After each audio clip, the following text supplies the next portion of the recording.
Você está interessado no que te pertence ou a quem você pertence? Se nós nos interessarmos a quem nós pertencemos, no mínimo isso vai gerar um relacionamento. E se hoje chegasse uma pessoa para você e dissesse assim: eu quero ser seu amigo. Tá, e como que nós vamos consolidar essa amizade? A base vai ser o dinheiro que você tem, a casa que você mora, os carros que você tem, o que o teu pai tem e tua mãe tem. O que você falaria para essa pessoa? Peraí, você quer ser meu amigo, então, pelo que eu tenho, por quanto eu ganho, pelos lugares. Por isso que existem coisas que não se desenvolvem a não ser pelo relacionamento. E muitas vezes nós usamos muita palavra de Deus, falamos muito da palavra de Deus, obedecemos a palavra de Deus, porém nós não nos relacionamos com o próprio Deus. E é fácil de saber quem se relaciona com Deus. Quem se relaciona com Deus é uma esfera de pessoas, eu vou falar que é uma facção, que parece que é bobo, tem hora, sabia? Tudo tá bom para ele, mas ele não é bobo não, ele sabe onde ele quer chegar. Quem se relaciona com Deus acha contentamento em meio à tribulação. O contentamento é muito diferente da alegria e da felicidade. O contentamento, a força de persistir em não parar. A alegria, a felicidade é quando o milagre acontecer, é quando aquilo que você quiser chega, é quando você realiza mesmo. Mas quem não se relaciona com Deus não avança. Quando você observar pessoas parando,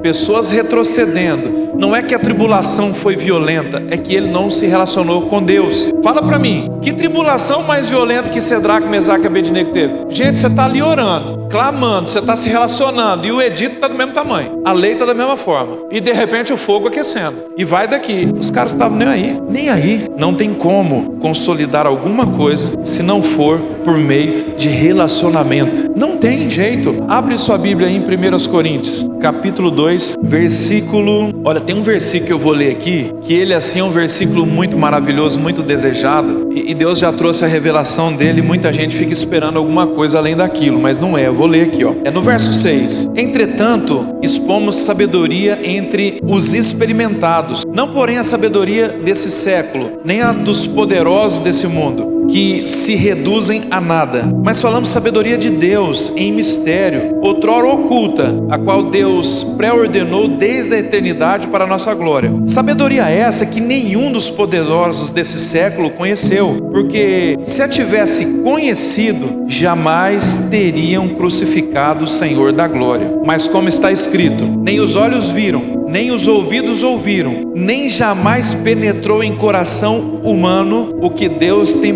preparado para aqueles que o amam. Quando você lê esse versículo, quantas coisas você pensa? Cara, as coisas que o olho não viu, que o ouvido não ouviu, que jamais subiram no coração do homem. É isso que Deus tem preparado para aqueles que Ele ama. E a pessoa cria uma expectativa que isso vai acontecer, mas isso já aconteceu. Mas tem uma classe de pessoas só que viu. Vamos lá no próximo. Vou ler novamente. Nem os olhos viram, nem os ouvidos ouviram, nem jamais penetrou em coração humano o que Deus preparou para aqueles que o amam. Mas Deus nos revelou por meio de quem mesmo? Pelo seu Espírito. Revelou, vamos para os professores aí de português. Revelou, está no presente, no passado ou no futuro? Então já faz tempo que ele falou o que ele tem. Já faz dia que ele falou. E tem gente empolgada que o que jamais subiu no coração, o que o ouvido não ouviu, o que os olhos não viram, são as coisas que Deus preparou para aqueles... Não, sabe o que é isso aqui? Jesus Cristo. Ele já revelou pelo Espírito. Ou seja, olha aqui. Mas Deus nos revelou, como está escrito nessa versão aqui, ó. Mas Deus nos revelou pelo seu Espírito, porque o Espírito penetra todas as coisas, ainda as profundezas de Deus. Porque, versículo 11, porque qual dos homens sabe as coisas do homem, senão o Espírito do próprio homem que nele está? Assim também,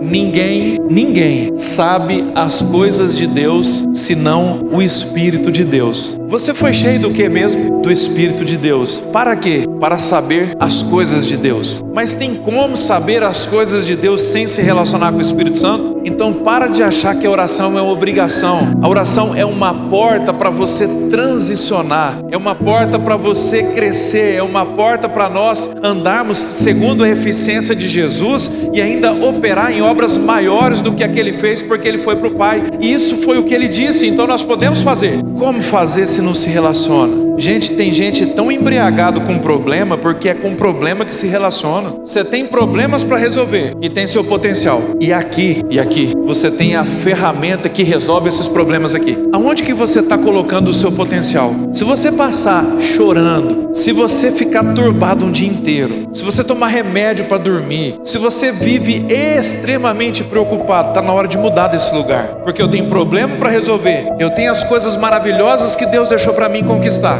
Eu pego o meu potencial, jogo aqui ou jogo aqui? Tem gente que joga aqui. É faixa preta. Oh, gente, é o caos, meu Deus do céu, é o caos. Não pega o seu emocional e joga na lata de lixo, não. Pelo amor de Deus. Nós vamos diminuindo, enfraquecendo, sendo diluído. Por quê? Porque eu estou jogando o meu potencial no lugar errado. Agora, olhar para a palavra de Deus, operar pela palavra de Deus enquanto tudo ainda está horrível, é muito difícil. Não, mas peraí, ele mandou um ajudador, ele colocou aqui dentro e ele fala para você e eu aprender assim: qual homem sabe as coisas do homem, senão o espírito do homem que nele está? Gente, é igual pé e sapato. Quem mais sabe do interior de sapato senão o meu pé? Está o dia inteiro aqui dentro pisando, está aqui, sabe o tamanho. O meu pé sabe tudo do interior do sapato. O apóstolo Paulo falou assim: assim também, ninguém sabe as coisas de Deus senão o Espírito de Deus. O Espírito de Deus sabe as coisas de Deus e ele é um enviado para que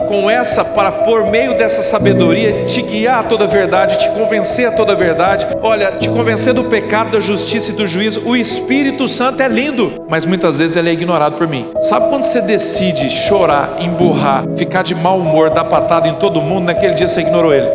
Pronto, acabou. Porque ele tinha uma outra saída, ele tinha um jardim, mas eu preferi ser igual a Adão, carpir a roça, viver do suor do meu rosto, batalhar bastante. Não, tem, mas é com muito desgaste, tem, mas é com muito sofrimento. Então você tem um amigo que é sobre todo amigo. O teu amigo, como o Alisson disse aqui em João 15:15, Jesus Cristo disse assim: eu não vou chamar vocês mais de servos, eu vou chamar vocês de amigo. Sabe por quê? Porque o amigo conta tudo para o outro amigo, mas o servo não sabe as coisas do seu Senhor. O grau de comunhão que Jesus Cristo está explicando ali, que ele abriu para você e para mim, é sem precedente. E muitas vezes eu fico sem falar com ele o dia todo, e eu sento numa roda, eu conto dos problemas que eu tenho, eu estou viajando, eu estou com a cabeça atazanada de problema. Toda intervenção minha, ela é de ordem violenta contra o inferno. Tudo aquilo que eu fizer com a palavra de Deus, o inferno tem que ceder. Por quê? Porque não sou eu. Jesus Cristo deu para você e para mim o nome dele, ressurreto. Ele não deu o nome daquele Jesus que andava fazendo milagres,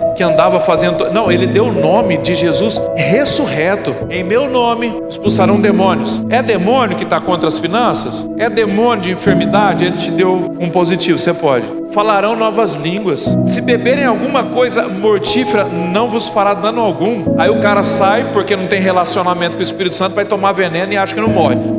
Pegarem uma serpente, já teve cara que foi picado por serpente e morreu. Não é nada disso que Jesus estava falando. Por isso que existem parábolas indiscerníveis. Só discerne o homem espiritual. Sabe por quê? Senão vai ficar muito fácil. Um monte de gente buscando, honrando a Deus e tal, e quem não está fazendo nada também servido da mesma marmita? Opa, peraí, como assim? Então tem muitas coisas para nós desfrutarmos em 2024. Muitas coisas, assim, coisas maravilhosas. E Deus chama você e eu para lançar isso aí sobre as outras pessoas. Vamos lá, o próximo versículo, para nós orarmos aqui. Olha o versículo 12. Ora, não esqueça disso aqui, por favor, gente. Nunca. Ora, nós não temos recebido o Espírito do mundo, e sim o Espírito que vem de Deus, para que conheçamos o que por Deus nos foi dado. Por qual preço mesmo? Gratuitamente. Para Jesus custou a vida dele. Para Jesus custou o couro das costas, meu amigo. Para Jesus custou a vida. Para Jesus custou o ânimo, custou a paz, custou tudo. Para Jesus custou a própria vida. Mas